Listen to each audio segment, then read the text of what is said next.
সব্যসাচী দত্ত এবার পুলিশের জালে। বিধাননগর পুর নিগমের চেয়ারম্যান সব্যসাচী দত্ত, তাকে পুলিশ গ্রেফতার করলো। তোলাবাজির অভিযোগে গ্রেফতার হয়েছেন তৃণমূল নেতা সব্যসাচী দত্ত। ব্যবসায়ীর কাছ থেকে কোটি টাকা তোলা যাওয়ার অভিযোগ, তোলাবাজির অভিযোগে এবার পুলিশের জালে বিধাননগর পুরসভার চেয়ারম্যান সব্যসাচী দত্ত। রাজারহাটের ফ্ল্যাট থেকে তাকে গ্রেফতার করলো পুলিশ। বিধাননগর উত্তর থানার পুলিশের হাতে গ্রেফতার হয়েছেন সব্যসাচী দত্ত। আর কিছুক্ষণের মধ্যে তাকে আদালতে পেশ করা হবে। তোলাবাজির অভিযোগে একের পর এক কাউন্সিলরের গ্রেফতার হওয়ার ঘটনা আপনারা দেখেছেন। আর এবার বিধাননগর পুরসভার চেয়ারম্যান সব্যসাচী দত্ত, তাকে পুলিশ গ্রেফতার করলো। বিধাননগর উত্তর থানার পুলিশের হাতে গতকাল গ্রেফতার হয়েছেন তিনি। কোটি টাকা তোলাবাজির অভিযোগ তার বিরুদ্ধে। কোটি টাকা তোলা তিনি চেয়েছিলেন একজন ব্যবসায়ীর কাছ থেকে, এমনটাই অভিযোগ সব্যসাচী দত্তের বিরুদ্ধে। রাজারহাটের ফ্ল্যাট থেকে গতকাল গ্রেফতার করা হলো বিধাননগর পুরসভার চেয়ারম্যান সব্যসাচী দত্তকে। সরাসরি কথা বলবো, আমাদের প্রতিনিধি আবির দত্ত রয়েছেন আমাদের সঙ্গে। আবির, সব্যসাচী দত্তের বিরুদ্ধে কি অভিযোগ? দেখো, তোলাবাজির অভিযোগ এই বিধাননগর পুর নিগমের তিনি চেয়ারম্যান সব্যসাচী দত্ত গতকাল রাজারহাট থেকে তাকে এই যে জায়গা আমরা দাঁড়িয়ে আছি শুভঙ্কর লাহার ভেতরেই তাকে রাখা হয়েছে। কি অভিযোগ তার বিরুদ্ধে? তার বিরুদ্ধে অভিযোগ হচ্ছে তোলাবাজি।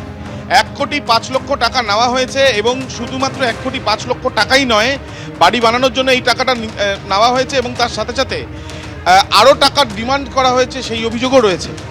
তিনি একজন চেয়ারম্যান, তার বিরুদ্ধে এরকম গুরুতর অভিযোগ কোন সময়, যে সময় তিনি বিধায়ক ছিলেন রাজারহাট গোপালপুরে। অর্থাৎ বোঝাই যাচ্ছে যে লিখিত অভিযোগের ভিত্তিতে তদন্ত শুরু করেছে বিধাননগর উত্তর থানার পুলিশ। তাদের তরফ থেকে গতকাল রাত্রিবেলা সব্যসাচী দত্ত, যে সব্যসাচী দত্ত বারাসাতে তৃণমূল কংগ্রেসের প্রার্থী ছিল এবং বর্তমানে তিনি বিধাননগর পুর নিগমে তিনি চেয়ারম্যান, তাকে গ্রেপ্তার করা হয়েছে। তাকে আজকে আদালতে পেশ করা হবে। তার বিরুদ্ধে আরও বেশ কিছু অভিযোগ কিন্তু ইতিমধ্যে পুলিশ জেনেছে, বা বেশ কিছু অভিযোগ পুলিশের খাতাতেও রয়েছে। সেই বিষয়গুলো তারা খতিয়ে দেখবেন, এমনটাই পুলিশ সূত্রেও জানা যাচ্ছে। কিন্তু একজন জনপ্রতিনিধি, তার বিরুদ্ধে এরকম গুরুতর তোলাবাজির অভিযোগ, বেশ কয়েকদিন ধরে আমরা এই ধরনের অভিযোগ কলকাতার বেশ কিছু কাউন্সিলরের বিরুদ্ধেও দেখা গিয়েছে এবং সেই মর্মে কলকাতা পুলিশ গ্রেপ্তার করেছে। এবার বিধাননগরে সব্যসাচী দত্ত, যিনি চেয়ারম্যান, যার গুরু দায়িত্ব রয়েছে এই বিধাননগর পুর নিগমে, তাকে গ্রেপ্তার করা হয়েছে। তার কারণ কি? তার কারণ তোলাবাজির। এবং তোলাবাজি বলতে মানে লক্ষাধিক শুধু নয়, 1,05,00,000 টাকা কিন্তু অভিযোগ লিখিতভাবে করা হয়েছে। অর্থাৎ বোঝাই যাচ্ছে যে কিভাবে ক্ষমতায় থেকে কিভাবে এইভাবে টাকা নেওয়া হয়েছে বলে যে অভিযোগ করা হচ্ছে, সেটা কতটাই গুরুতর, যার জন্য গতকাল রাত্রিবেলা গিয়ে তাকে বাড়ি থেকে গ্রেপ্তার করে নিয়ে আসে পুলিশ। আবির, ধন্যবাদ। সব্যসাচী দত্ত বিধাননগর পুরসভার চেয়ারম্যান, তাকে এবার গ্রেফতার করলো পুলিশ। 1,05,00,000 টাকা তোলাবাজির অভিযোগ রয়েছে তার বিরুদ্ধে। এক ব্যবসায়ীর কাছ থেকে এই টাকা তিনি তোলা নিয়েছিলেন এবং আরও তোলার জন্য চাপ দিচ্ছিলেন, এমনটাই অভিযোগ। গ্রেফতার করা হয়েছে সব্যসাচী দত্তকে। কিছুক্ষণের মধ্যেই তাকে আদালতে পেশ করা হবে।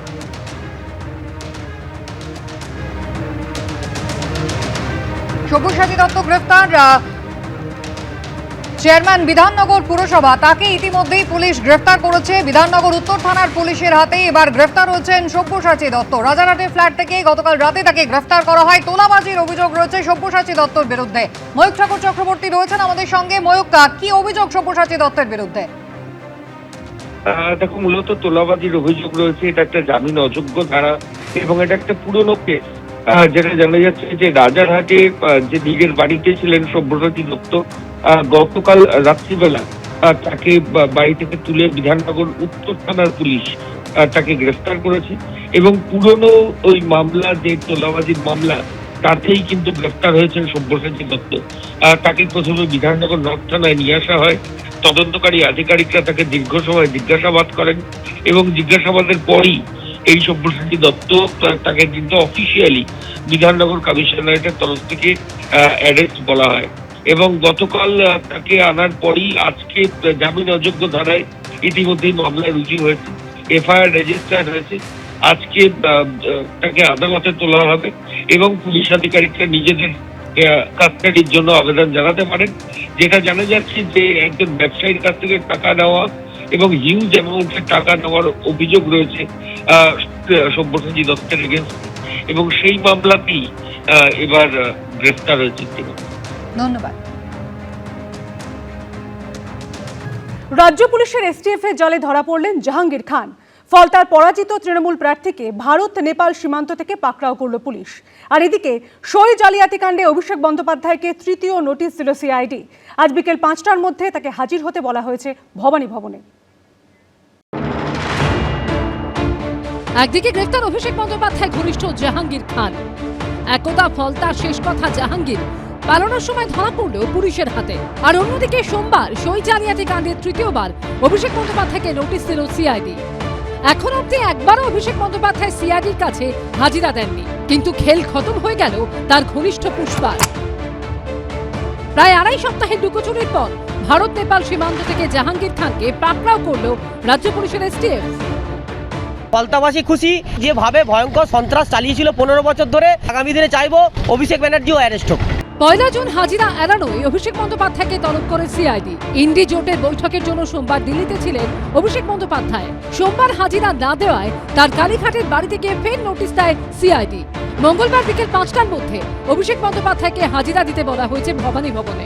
প্রথম নোটিশে হাজিরা দেননি অভিষেক বন্দ্যোপাধ্যায়, দ্বিতীয় নোটিশে হাজিরা দেননি অভিষেক বন্দ্যোপাধ্যায়, তৃতীয় নোটিশ সিআইডির তরফ থেকে সার্ভ করা হলো। এবং এই যে নোটিশ দেওয়া হলো, সেই নোটিশ যখন দেওয়া হয়েছে সেটি একটি কপি তারা রিসিভ করে নিয়েছেন এবং একটি কপি অভিষেক বন্দ্যোপাধ্যায়ের জন্য তিনি তার বাড়িতে কিন্তু তারা দিয়ে দিয়েছেন। এখন দেখার বিষয় এই সই কাণ্ডে অভিষেক বন্দ্যোপাধ্যায়ের তৃতীয় যে নোটিশ, সেই নোটিশে সাড়া দিয়ে তিনি উপস্থিত থাকেন কিনা। এদিকে সোমবারই রাজ্য পুলিশের এসটিএফ গ্রেফতার করেছে অভিষেক বন্দ্যোপাধ্যায়ের ঘনিষ্ঠ তৃণমূল নেতা জাহাঙ্গীর খানকে। ক্রাউন প্রিন্সকে 1,68,000 ভোট পাইয়ে দিয়েছে। জাহাঙ্গীরের বিরুদ্ধে ব্যবস্থা নিতে গেলে অনেক সমস্যা থাকতে পারে, এরকম অনেকে বলছে যে জাহাঙ্গীর যদি মুখ খোলে তাহলে খুব কেলেঙ্কারি হতে পারে। যেমনটা জানা যাচ্ছে যে নেপাল এবং বাংলাদেশ সীমান্ত, সেই জায়গায় কিন্তু আজকে এসটিএফ এর টিম ডায়মন্ড হারবার জেলা পুলিশকে সঙ্গে করে নিয়ে তারা হানা দেয় এবং সেখানে হানা দিয়ে তারা খবর পায় জাহাঙ্গীর খান নানা সময় নেপালে তার যাতায়াত ছিল এবং সেই মতো নেপালে তার একটা কানেকশন রয়েছে এবং সে একটা ঘর ভাড়া নেয়। সেই ঘর ভাড়া নিয়ে থাকতে শুরু করে, তার পরিবারকে সঙ্গে করে, তার স্ত্রীকে নিয়ে, সন্তানকে নিয়ে, এমনকি সন্তানকে নেপালের স্কুলে ভর্তি করে দিয়ে পাকাপাকিভাবে নেপালেই থেকে যাওয়ার পরিকল্পনা ছিল। জাহাঙ্গীর খানের জালে ধরা পড়ার খবর চাউর হতেই এভাবেই ক্ষোভ বিক্ষোভ রোষ আছড়ে পড়ল তার বাড়ি, পার্টি অফিস এবং গাড়িতে। জাহাঙ্গীর মতো নটোরিয়াস ক্রিমিনাল যে অ্যারেস্ট হয়েছে, আমরা ফলতাবাসী খুব খুশি। হিংস্র জন্তুকে যেভাবে মারা হয় সেইভাবে আমাকে লাঠিপেটা করলো। এই হাতটা 3টে টুকরো হয়েছে, এই হাতটা, এই আঙুলটা এখনো সোজা হয় না, এখন শান্তি ফিরে পেয়েছি। গাড়ি বাড়ির পাশাপাশি জাহাঙ্গীর খানের দলীয় কার্যালয়ে চলে ভাঙচুর। ফলতার স্বঘোষিত পুষ্পা জাহাঙ্গীর খান গ্রেপ্তার হওয়ার পর তার যে শ্রীরামপুরের যে পার্টি অফিস, মূল পার্টি অফিস, যেখান থেকে বসে ফলতার মানুষের অভিযোগ যে 15 বছর ধরে অত্যাচার চালিয়েছেন, সেই পার্টি অফিস কার্যত জনরোষ আছড়ে পড়ল। জাহাঙ্গীরের পার্টি অফিস থেকে টেনে বের করা হয় ত্রাণের প্রচুর জিনিস।